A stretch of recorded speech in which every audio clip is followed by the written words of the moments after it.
A'udzubillahi minasyaitonirrajim. Bismillahirrahmanirrahim. Assalamualaikum warahmatullahi wabarakatuh. Alhamdulillahil karimil mannan zil fadli wal ihsan alladzi hadana lihadza wa ma kunna linahtadiya laula an hadanallah. Nahmaduhu subhanahu wa ta'ala wa nashkuruhu ala ni'matihi az-zahirah wal batinah. Ashhadu an la ilaha illallah wa ashhadu anna Muhammadan abduhu wa rasuluh la nabiyya ba'dah, amma ba'd.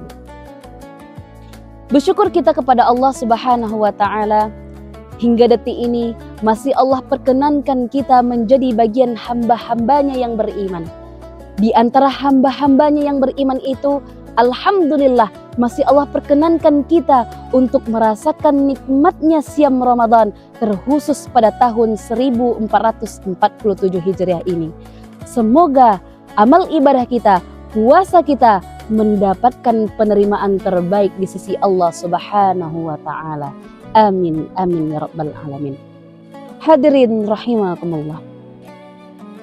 Ramadan hadir setiap tahun tidak hanya terbatas sebagai bulan ibadah saja, namun juga menjadi madrasah pendidikan bagi jiwa dan raga. Ramadan juga mengajarkan bahwasanya ibadah dan kesehatan bukan dua hal yang terpisah, melainkan saling menguatkan. Karena jiwa yang sehat akan memudahkan seseorang melakukan ibadah, dan ibadah yang benar akan melahirkan kesehatan lahir dan batin. Hadirin rahimakumullah. Berbicara tentang manfaat berpuasa, banyak sekali manfaat yang akan kembali kepada kita. Di antaranya secara spiritual, mendekatkan diri kita kepada Allah Subhanahu wa ta'ala, meningkatkan ketakwaan kita kepada Allah Subhanahu wa ta'ala. Apa kata Allah di dalam Al-Quran? Mungkin ayat ini sudah tidak asing di telinga kita, bahkan sering kita dengar. Apa kata Allah di dalam surah Al-Baqarah ayat 183? Bismillahirrahmanirrahim. Ya ayyuhalladzina amanu kutiba alaikumusiyam kama kutiba alal ladzina min qablikum la'allakum tattaqun. Wahai orang-orang yang beriman, diwajibkan atas kamu berpuasa sebagaimana diwajibkan atas orang-orang sebelum kamu agar kamu bertakwa. Ayat ini sangat jelas menyampaikan bahwasanya tujuan utama dari berpuasa adalah membentuk ketakwaan. Kemudian, manfaat secara sosial menumbuhkan empati kita kepada sesama. Manfaat secara jasmani memberikan kesehatan pada tubuh kita. Banyak sekali manfaat yang akan kembali kepada kita, namun tidak bisa kita sebutkan satu persatu. Hadirin rahimakumullah.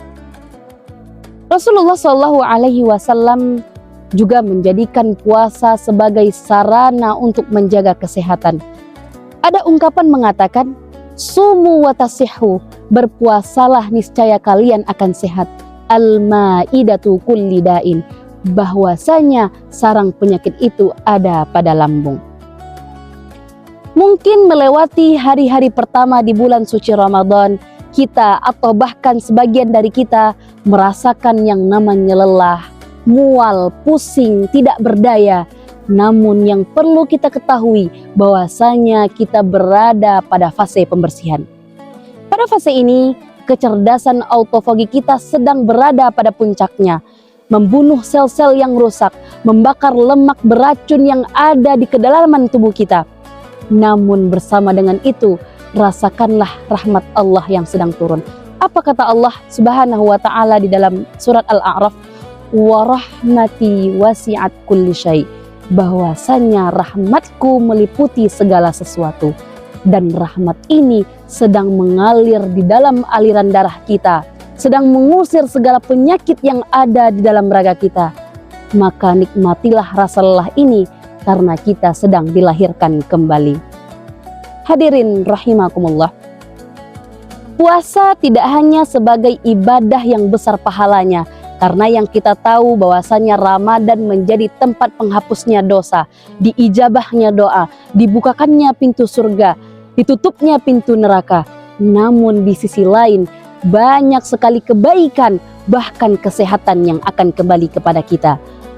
Maka dari itu, mari sama-sama kita manfaatkan Ramadan ini untuk memperdekatkan diri kita kepada Allah Subhanahu wa taala, meningkatkan ketakwaan kita kepada Allah Subhanahu wa taala, karena akan ada surga yang telah Allah sediakan untuk orang-orang yang rajin melaksanakan puasa.